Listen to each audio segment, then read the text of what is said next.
Ink ribbon.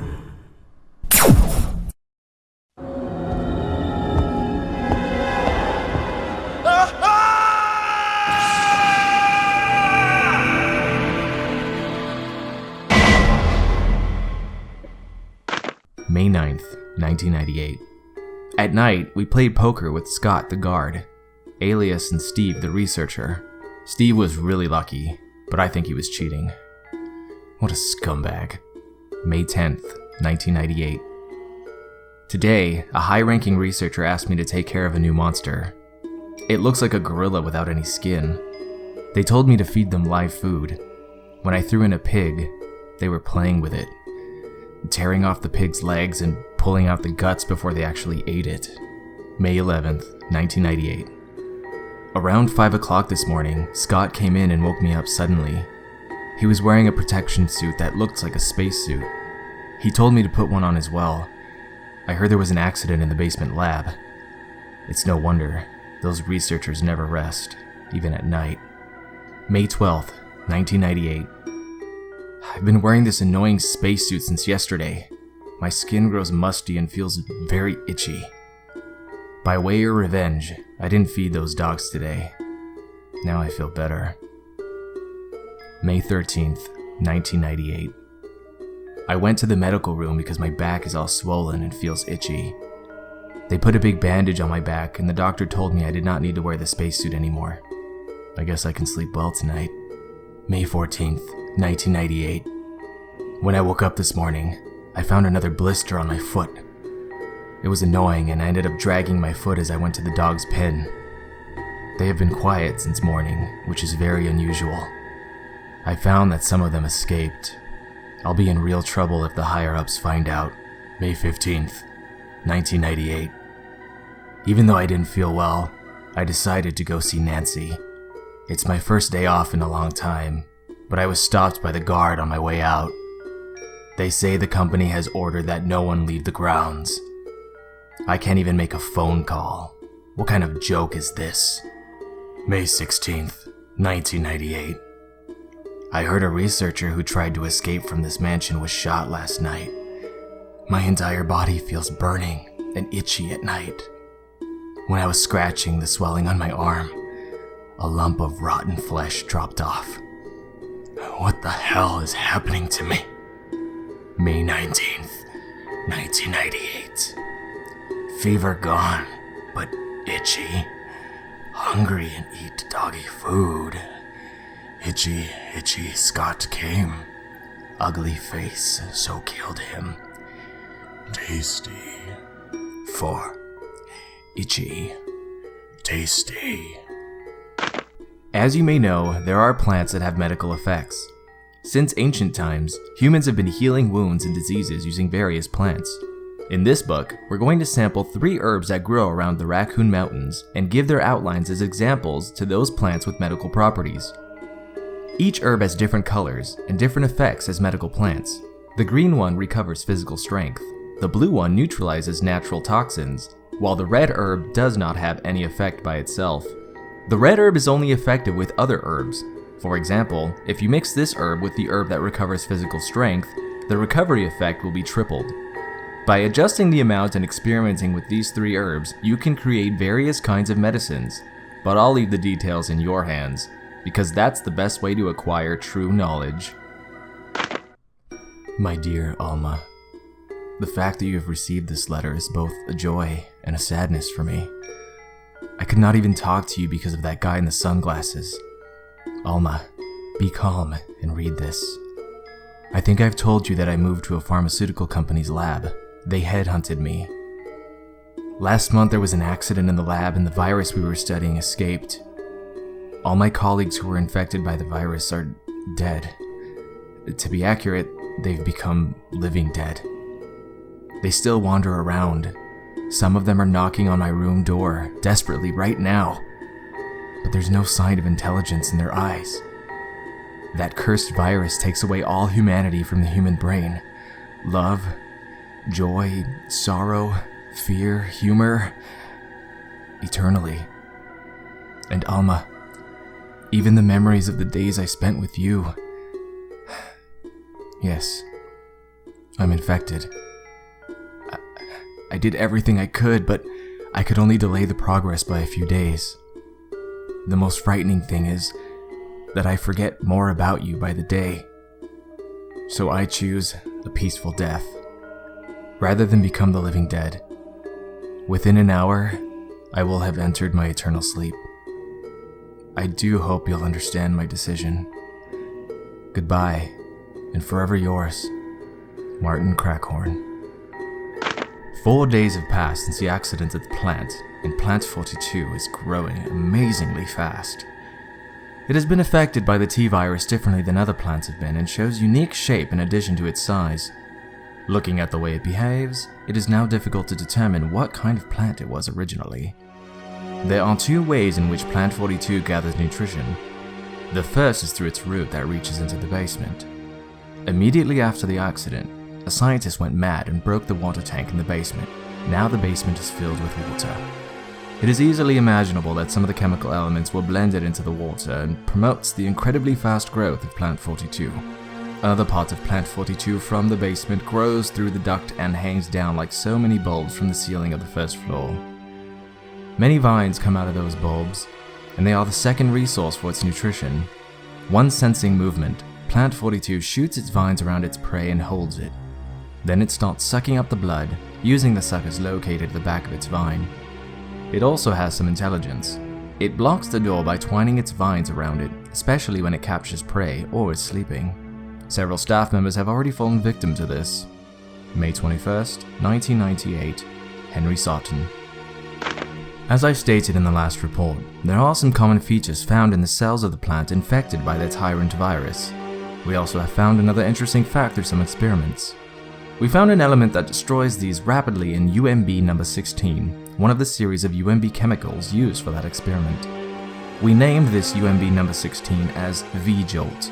In our calculation, it will take less than 5 seconds to destroy Plant 42 if we put the V-JOLT directly on the root. You need to mix some of the UMB series chemicals in a specific order to create a V-JOLT, but the UMB series chemicals may generate a poisonous gas which is harmful to the body. Extreme caution should be taken when handling these chemicals. Following are the types of UMB series chemicals and their brief characteristics. UMB number 2, green. NP003, purple. UMB number 4, green. Yellow 6, yellow. UMB number 7, white.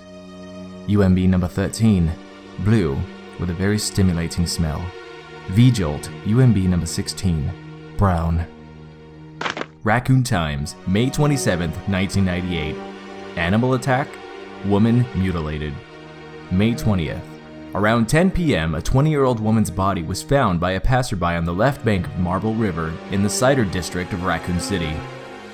Raccoon police assume it to be a grizzly or other animal's doing because there are teeth marks along her mutilated arms and left foot that show considerable power. Since she was wearing a hiking boot on her remaining foot, it has been determined that she was attacked in the Arklay Mountains and fell into the river. They are hurrying to identify this woman. Raccoon Weekly, June 16, 1998. Monsters in Arklay Mountains? Some people claim that they have seen monsters in the Arklay Mountains. The monsters are supposedly about the same size as large dogs and usually run in a pack as wolves do. This may sound like a group of ordinary wild dogs, but these monsters are surprisingly fierce and hard to hunt. They say these dogs won't bother you unless you wake them, so you smart readers should stay out of the Arklay Mountains for the time being. But if you're looking for adventure, check it out. You want to try? Raccoon Times, July 9th, 1998. Mystery on Arklay Mountains. Mountain road blocked. Due to successive disasters in the Arklay Mountains, the city authorities have decided to block the road leading to the foothills. At the same time, Raccoon police intend to begin the search for lost people with the help of STAR's team members. They expect great difficulty because of the vast size of the Arklay Mountains and the primeval forest that covers most of the area. Also, people are still reporting sightings of grotesque monsters in the mountains. Top Secret, July 22nd, 1998, 2:13. To the head of the security department, X-Day is approaching. Complete the following orders within the week. 1. Lure the members of STARS into the lab and have them fight with the BOW in order to obtain data of actual battles. 2. Collect 2 embryos per BOW type, making sure to include all species except for Tyrant. 3.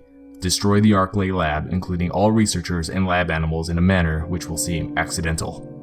White umbrella. Barry's picture. Something's written on the back of the picture. My dearest Moira and Polly, I hope you will grow up to be strong and beautiful women and help to cheer up Mother. Your father will be watching you all from heaven. Dad. June 8th, 1998. Dear Ada. Ada, by the time you read this, I'll be something different.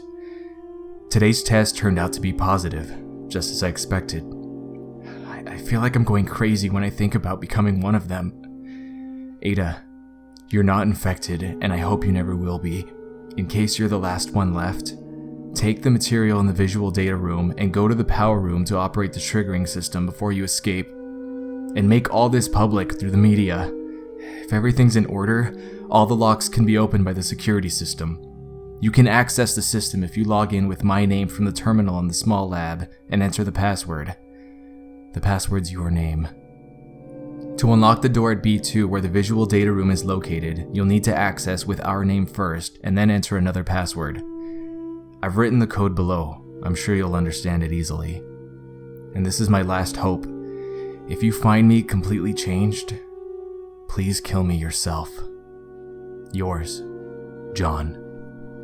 To the General Manager of Sanitation Division, from Special Committee on Disasters Raccoon Special Research Department. This memorandum is strictly confidential and must be destroyed as soon as it is understood. Regarding the T-virus outbreak which occurred recently, this committee conducted a field survey. According to the research, estimates on the amount of damage caused by the accident are considerably greater than reported earlier. First, although it is very difficult to obtain accurate data in terms of actual numbers, it is thought that more than half of the researchers died after exposure to the T-virus. The body count will almost likely increase since nearly all of the survivors show symptoms peculiar to the T-virus. Second, our security system is still in operation. However, our special security guard squad has been nearly destroyed. Because of that, research information considered by our company to be top secret has been made available to outsiders. Countermeasures should be taken as soon as possible. Finally, many of the subjects from the experiments have escaped and are out of control. We believe that some of the researchers were killed by these subjects and their bodies were mutilated. By curious coincidence, these events are proof of the success of our research.